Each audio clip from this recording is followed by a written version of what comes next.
G'day traders, welcome to the Traders Outpost.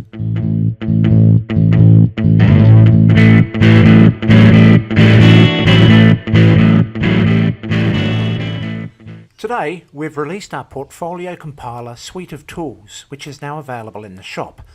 And I thought I'd spend some time in part one of this two-part series giving you an overview of how you can use these tools to compile very robust portfolios. If you would like to pick up this suite of tools for your own personal use, then just click on the link to the shop below this video. So let's say that over the course of your trading career, you have tested literally thousands of different systems. But today, you would like to assess whether or not these old strategies still possess a possible edge. And if they do, consider including them in a portfolio of your favourite strategies. The Portfolio Compiler suite of tools allows you to do this quickly, engaging a number of well-worn techniques applied by modern portfolio managers today. So let's get into it. In the example used for this overview, I have 53 different strategies, each of which appear to demonstrate a weak edge. Some of the strategies are discretionary in nature, some are fully automated, some are momentum chasers and trend following in nature, and some are mean reverting in nature. It is likely that over your trading career you will also compile a broad array of different trading strategies with different trading styles as well. So let's have a look at how they've been set up in the database. When I open the database, I'm presented with a main menu which is arranged in a hierarchical order. We start at the system list level, where strategies are categorized into groups possessing similar characteristics. In this example, when I open the systems list in the menu, I see that we have 5 different systems categorized in this database. Each system has common attributes that allow us to conveniently categorize strategies by their broad characteristics. If I double-click on each list item, I'm then taken to the form view for further information on the system. For example, this ATS Bollinger Mean Reversion system comprised strategies developed using the ATS Bollinger Mean Reversion backtest template, which is available in our shop. When I double-click on this item, I access further information about this system, such as the date the system was created, whether the system is currently active for portfolio collation or not, notes about the system, and any relevant attachments that provide further information about this system. I can also see that we have 10 different strategies categorized to this Bollinger Mean Reverting system, spanning an array of liquid forex instruments, equity indices, and commodity CFDs. Now let's navigate back to the system list. The discretionary momentum trader on M30 represent those strategies which I've traded live and have comprehensively tested in the walk forward environment for the last 7 years. These strategies still have an element of discretion in their application, but have a solid track record across a number of asset classes. Under this system, we have 24 different strategies trading across indices, forex, metals, and energies. The MT4 EA divergence strategies represent data mine strategies which have used logic-based design principles to enforce a divergent outcome in their trading style. We can see that we have 14 different strategies categorized under this system definition. The MT4 EA convergence strategies, like the prior case, are data mined expert advisors that have been designed for convergence, and we have 5 different strategies categorized under this system description. And finally, the ATS Donchian breakout system represent those strategies developed using our MSXL backtest template that is also available in our shop. At the moment, we have not yet assigned any strategies under this system listing at the moment. So in summary, what we have in our database at the moment are 4 separate systems comprising 53 strategies, which have been developed over a period of time. The advantage of this database is that we can have a vast array of different systems and thousands of strategies, which we can easily find and update at a later date with comprehensive information attached to each strategy and system that allow us to quickly understand how they were created and their particular characteristics. The database therefore provides a one-stop shop repository for all your trading activities and effectively provides you with a trade journal of your trading career. Because we have stored all our details in this MS Access database, we get the full use of powerful search and filter tools that we may want to use to filter these listings and hone in on the powerful performers. For example, let's go to the strategy list on the main menu and click on the entire listing. Here we are presented with the 53 different strategies that are currently stored in this database. But let's say that I only want to find those strategies that have been tested on the M30 timeframe. I simply use the filter function at the top of the listing for timeframe and select M30 from the list. The listing then displays 24 different strategies, all applicable to the M30 timeframe. If I close the listing and then return to it, it removes all applied filters to return to the original listing. You have a broad array of sort and filter functionality across any of these lists available within the database to allow you to quickly hone in on those strategies you are seeking to deploy or retest. So now that we have a listing of a broad range of strategies in our database and have updated their trade histories for each strategy using latest available data, it is now time to access the portfolio for the portfolio compilation exercise. On the main menu, we click the Compiler button and we then enter the Compiler form view. The tables on the left-hand side of the compiler provide a list of all systems in the database and all strategies in the database. The active field in each of these tables signifies which systems and which strategies are currently being used for portfolio compilation on the right-hand side of the portfolio compiler. If I want to exclude any system or strategy from this compilation, I simply uncheck the active field of the relevant system or individual strategy and then click on the Refresh button. The compiler table itself on the right-hand side of this form view comprise a list of all strategies that are currently flagged as active for portfolio compilation. Now you can possibly imagine how big your database is going to get over time, with potentially thousands of strategies available in your database, some of which may have an edge or not. So let's say we want to quickly hone in on some potential strategies with an edge that may be potential inclusions in a robust portfolio. How do we quickly go about doing this? We start this exercise by seeing that we have a total of 53 strategies available in our portfolio compiler. But let's say we want to compile a fully automated portfolio of strategies for our collection. The first thing we will want to do is exclude those discretionary systems that we have in our database. So to do this, we deactivate the discretionary systems by toggling the active field of that entire system to the off condition. So after hitting the refresh button, we see that our list has now reduced to 29 possible candidates. Now we may want to check the test date range for all these strategies and ensure that all of them have been backtested across the same date range. For example, we may find that some of these strategies have not been recently updated in our database and therefore hold data that is only applicable to a different date range than the one we want to test.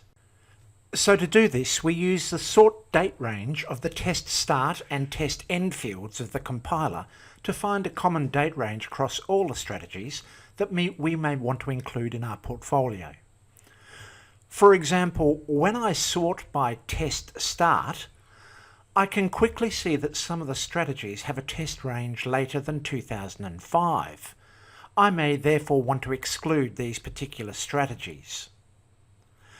To do this, I double-click on those strategies with a test start range of above, say, the 1st of January 2006, and deactivate these strategies from the compilation, like this. After clicking on the refresh button, I now see that we have 25 strategies to work with, and 4 have now been deactivated. So now I sort by the test end field to ensure that these strategies have a common end date for testing, like this. As we can see, some of the strategies have only been tested up to the 31st of January 2019, while others have been tested into February 2019. The current total trades for the portfolio at this stage is 6,773 trades. But let's say I still want to use all the strategies available, but ensure that the common test date range for the entire portfolio is restricted to a common date range of all strategies, say between 1st of January 2006 and 31st of January 2019. To do this, I apply a global test date range for the entire portfolio using the yellow date range cells at the top of the compiler, and then hit the refresh button. As you can see, the compiler analytics has now refreshed and is representative of the revised date range for the entire portfolio, with only 5,721 trades recorded during this common period to all active strategies.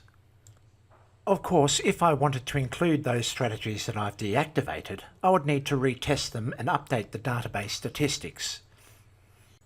However, I'm quite happy with the current strategies that I've got actively compiled in my portfolio at the moment, so I won't be doing this at this point in time. So now we're getting close to taking these compiled strategies to the portfolio creator for further testing. But before I do, I run my eye over the statistics of the compiled strategies and see if there are any other obvious issues with the strategies in the compiled collection. All the strategies have a positive compound growth rate, so that's good. But I do notice that some strategies have a very small sample size of less than 20 trades. I therefore want to exclude these strategies for a later date when they have a longer trade history and more trades under the belt, so I simply deactivate these 2 strategies by following the same process as before. After clicking on the refresh button, we can see that we now have 23 strategies, all active across a common date range.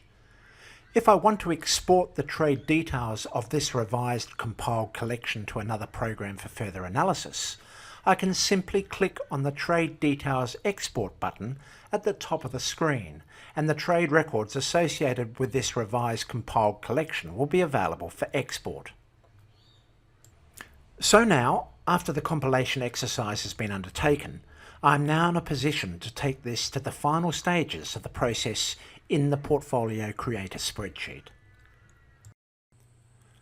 So let's now open up the Portfolio Creator spreadsheet and get cracking. When you open the spreadsheet, you will notice 7 worksheet tabs at the base of the screen. These act as a menu for the spreadsheet, and we start the portfolio creation process by commencing on the leftmost worksheet and then progressing towards the right through the tabs in a staged manner. So let's start with the Analytics Dump tab first. The first thing we do is click on the Clear button, which refreshes this worksheet. We then navigate back to our database to the compiler module and click on the button Portfolio Analytics Dump. This will then generate a table which we need to export into the spreadsheet. So click on the leftmost table selector grid to highlight the entire table, and then select Ctrl+C on the keyboard to copy this table to memory. Then navigate back to the Analytics Dump tab and select cell A7, then press Ctrl+V to paste this table into the worksheet. We are done. Now let's move to the Returns Dump tab and follow a similar process. Click on the Clear Data to refresh the worksheet and then navigate back to the database once again. Close the prior table that was generated. and navigate to the compiler module and select the Portfolio Returns Dump button. Copy this entire table to the clipboard and then navigate back to the spreadsheet and paste the clipboard into cell F7 of the Returns Dump worksheet. That's all there is to it. We can now navigate to the Raw Portfolio tab and have a good look at the results. The Raw Portfolio provides a representation of how this compiled result would operate as a portfolio without any further treatment. You can see that we have compiled 23 strategies with an assumed opening balance of the raw portfolio of $50,000.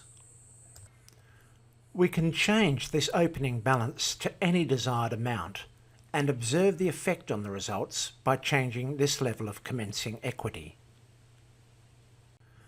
To determine what level of equity you are comfortable with, then have a look at the maximum drawdown result for the entire raw portfolio in cell N3.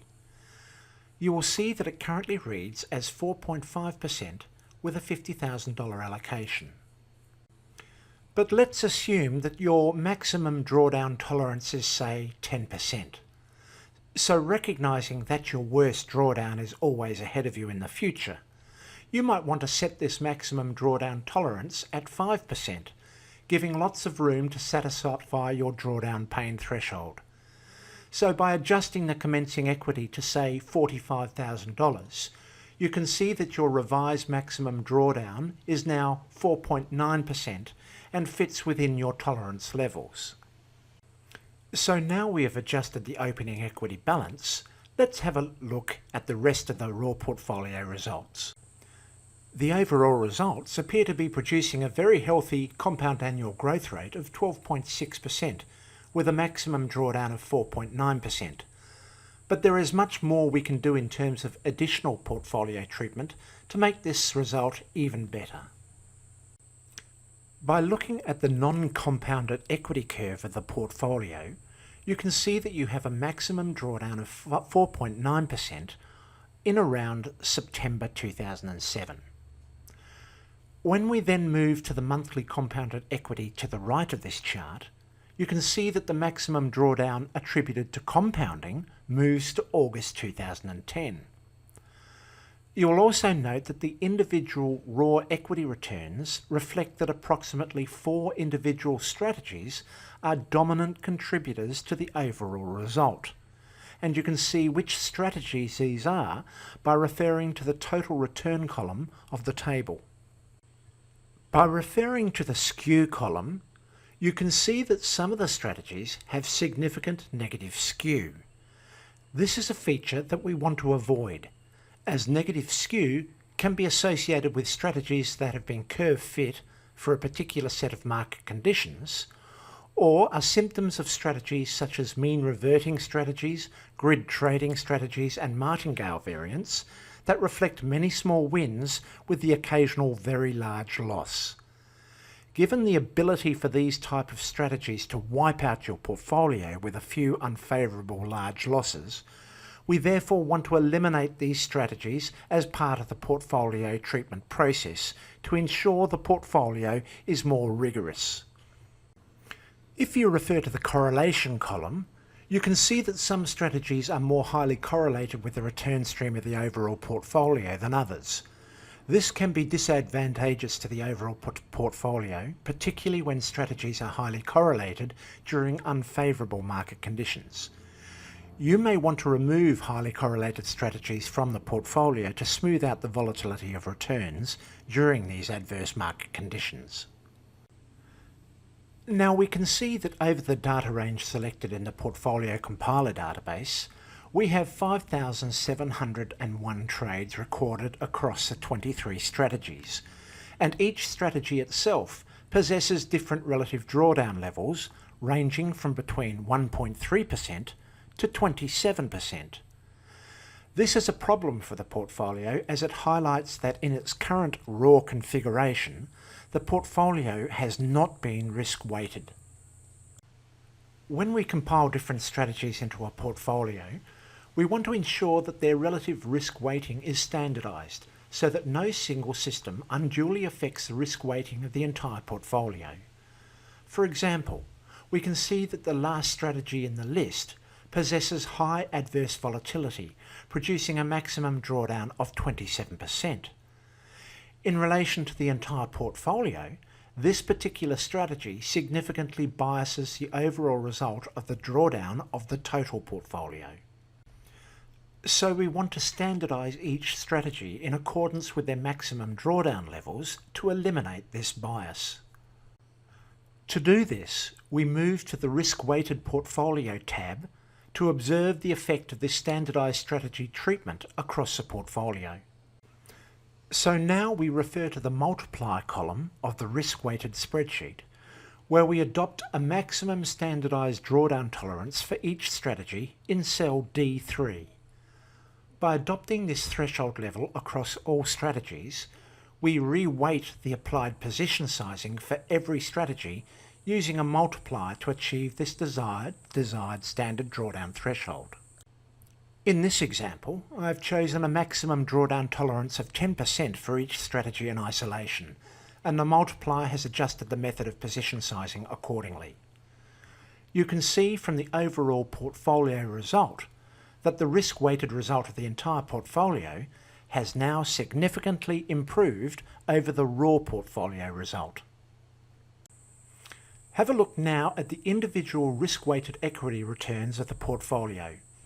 You'll see that one strategy stands out as an exceptional performer in the portfolio by virtue of its risk-weighted characteristics. This is unlike the raw solution, where we had 4 good performers, but their performance was more attributed to their position sizing than their effectiveness. This re-weighting method sorts out the wheat from the chaff in terms of strategy effectiveness without cherry-picking in advance those strategies that appear to be the best performers by virtue of their original position sizing variables applied. Furthermore, the selection ensures that each system possesses a balanced risk-weighting impact on the total portfolio. If we refer to the Summary tab of this spreadsheet, we can quickly see the impact to the overall portfolio from its raw condition to its risk-weighted treatment. In this particular example, we see that the raw portfolio produced a non-compound annual growth rate of 12.56% with a maximum drawdown of 4.89%, compared against the risk-weighted non-compounded treatment of a 14.36% compound annual growth rate with a maximum drawdown of 1.79%. We can also observe the effect if we use monthly compounding of the portfolio, where profits are reinvested back into the portfolio on a monthly basis.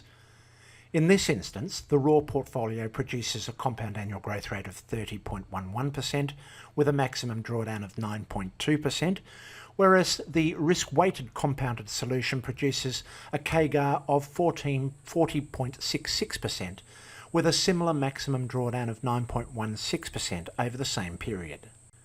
So these results indicate that we are heading on the right track by further treating the portfolio through a risk-weighted treatment to ensure that the portfolio has a balanced representation of risk-weighted strategies. So now we're getting to the pointy end of this exercise, where we adopt additional measures to ensure that the portfolio is robust and will not lead to any nasty surprises. We now move to the Portfolio Compiler worksheet of the spreadsheet to fine-tune the overall result.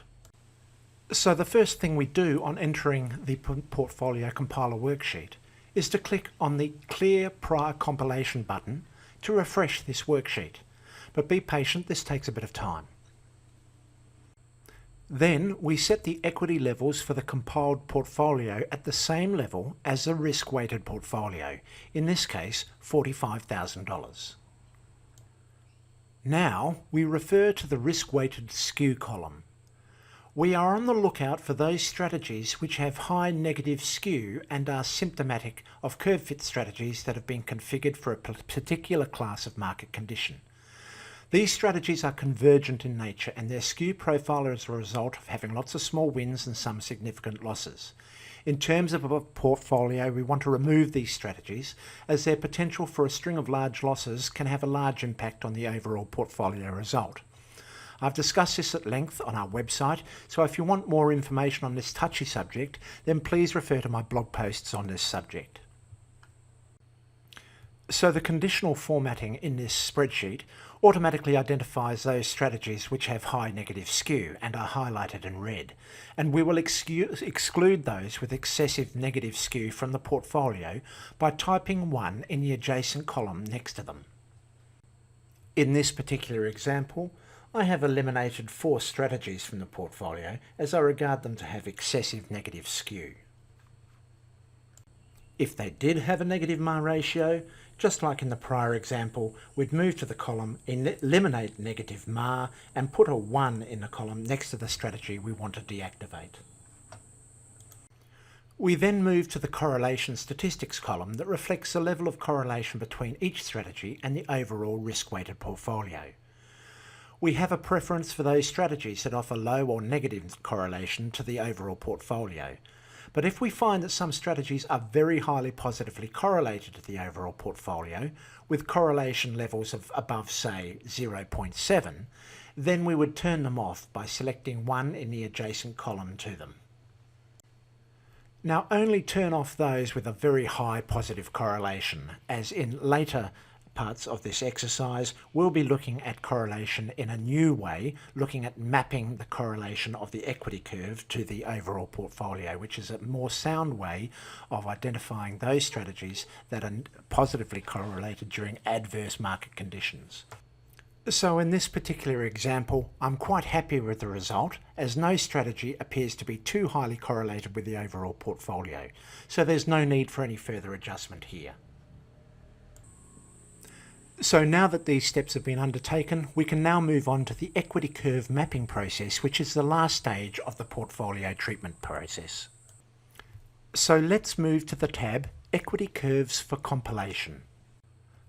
So on this worksheet, we can see that we have 5 columns of charts. At the top of each column, we have the equity curve representation of the monthly compounded compiled portfolio position. This reflects where we are now in terms of the steps we have already undertaken to compile a portfolio. We also have a summary of the performance results in terms of the compound annual growth rate, the maximum drawdown, and the MAR ratio for the compounded risk-weighted portfolio of our prior step and the compounded compiled result that we have now. The aim of this final exercise is to review how each return stream of the active strategies compile into the overall portfolio equity curve and see whether we can improve the compiled result with some final return stream treatment.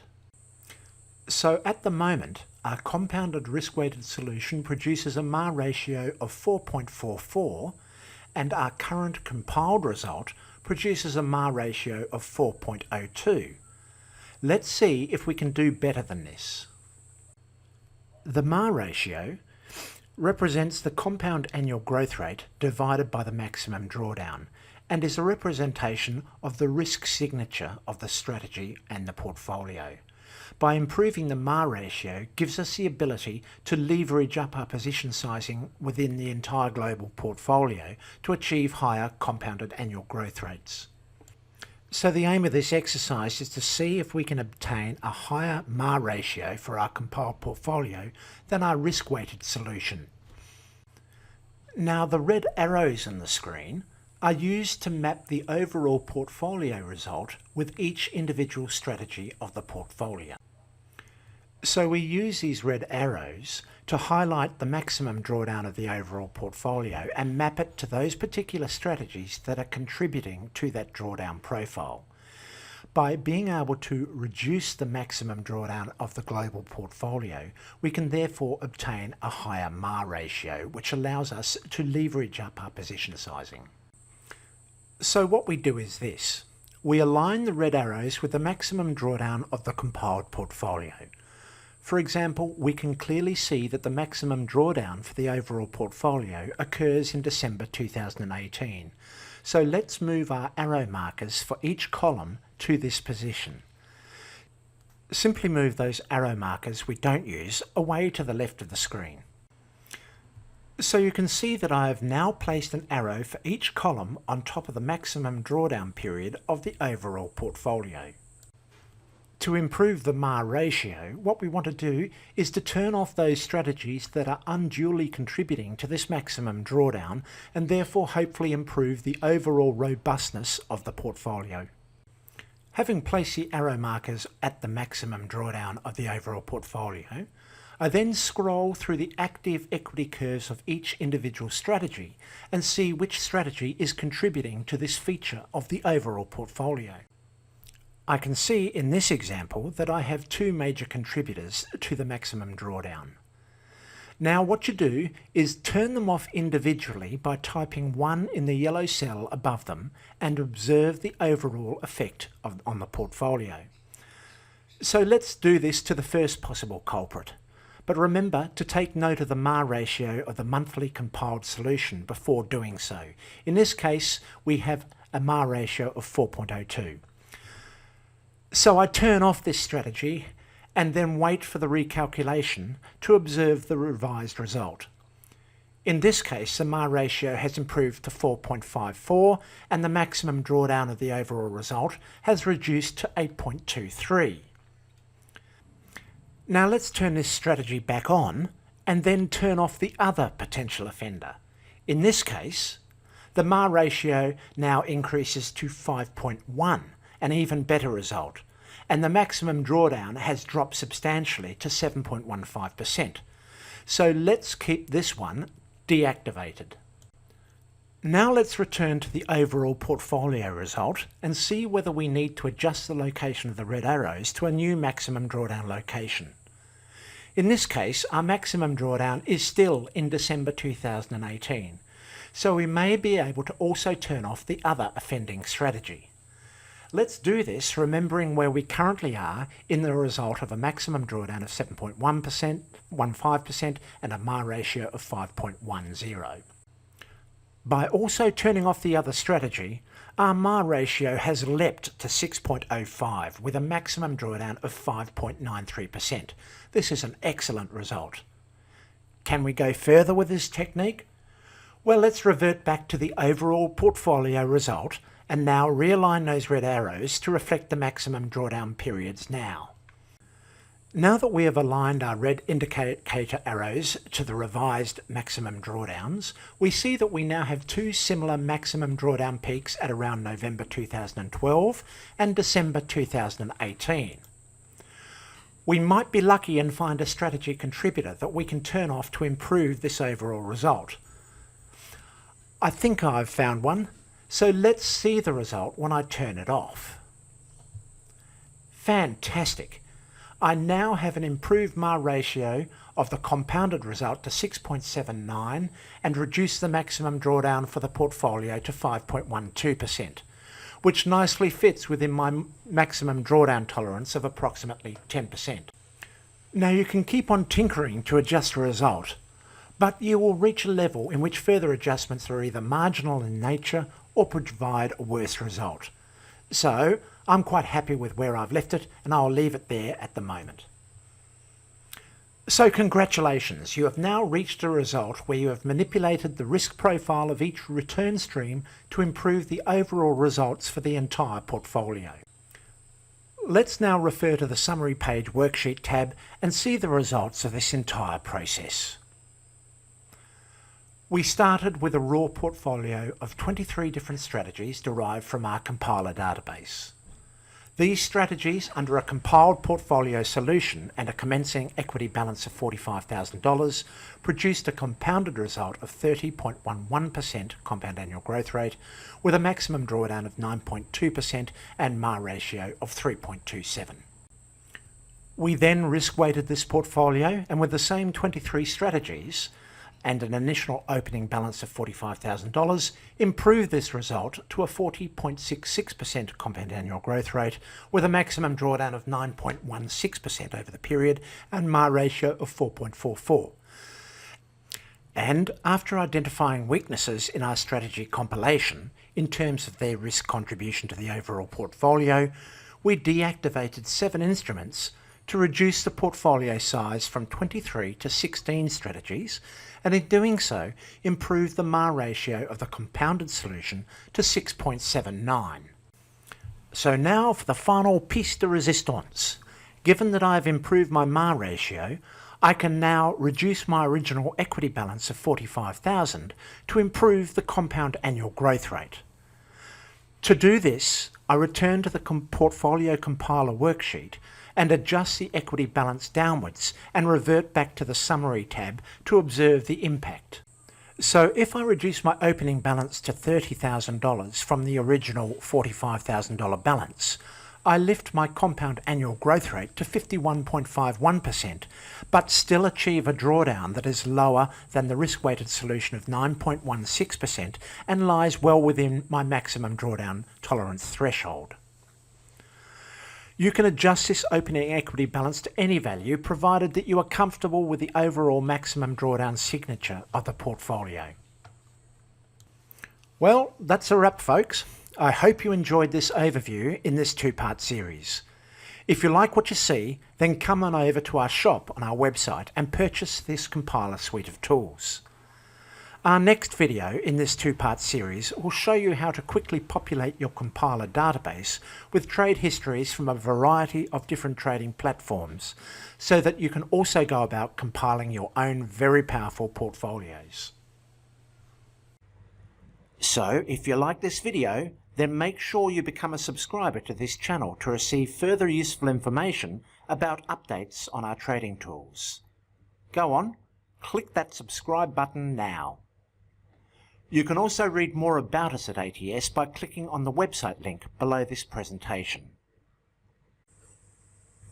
Cheers, guys, and remember, there's gold in them there hills.